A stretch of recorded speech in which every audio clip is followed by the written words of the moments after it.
Hey everyone, let's travel back in time and explore the amazing Saraswathi Mahal Library. It all began way back in the 1500s with the Nayak kings. These rulers of Thanjavur really loved art and books. They started collecting important writings, calling it the Saraswathi Bhandar, their own royal library. They had scholars write down stories and facts on palm leaves. They also gathered books from all over.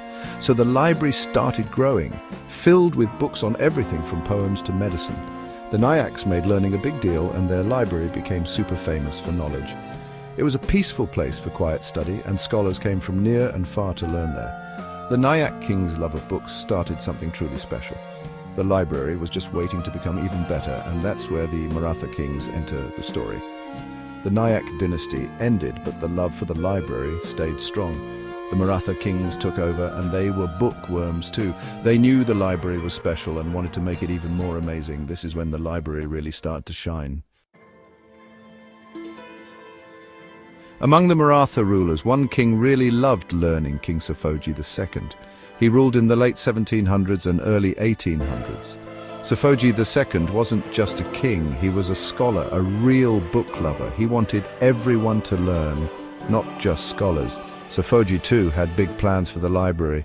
He wanted it to be one of the best in the world. He sent people across India and even to other countries to find more books. He bought books in lots of languages, not just Tamil and Sanskrit. The library grew and grew, filled with books about science, art, music, and much more. Serfoji II also knew that having tons of books wasn't enough. He made sure people could actually find the books they needed. He organized the library using a system from Europe. This made finding books much easier. Serfoji II changed the library. He made it modern and welcomed more people. He believed knowledge was powerful and should be shared. His passion made the library a real treasure of South India. Imagine stepping into the Saraswathi Mahal Library. It's like stepping back in time. You can almost smell the old books and feel the history. The library has a huge collection of over 49,000 manuscripts and books. They are written on palm leaves, paper, and even animal skin. The library has books in many languages. There are lots of books in Tamil and Sanskrit, the languages of ancient South India. But you can also find books in Telugu, Marathi, Persian, and even some European languages. This shows how connected the library was to the rest of the world. The topics in the library are just as diverse. You can find old medical books, books about the stars, astrology, and even books about dance and music. The library is full of knowledge on almost any subject you can think of. One of the coolest things is the collection of palm leaf manuscripts. These were written by hand, each letter carefully carved onto palm leaves. They show how dedicated the writers and the rulers who saved them were. Today, the Saraswathi Mahal Library is more than just a place for old books. It's a center for research and learning.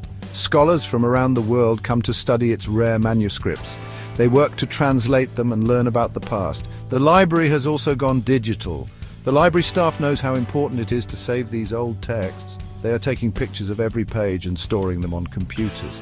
This way, even if something happens to the original books, the information is safe. The Saraswathi Mahal Library reminds us about the power of knowledge and why we should save our history. It's a place where the past comes alive. It shows the vision of the Nayak and Maratha rulers who started and grew this amazing place, and it still inspires and teaches people today.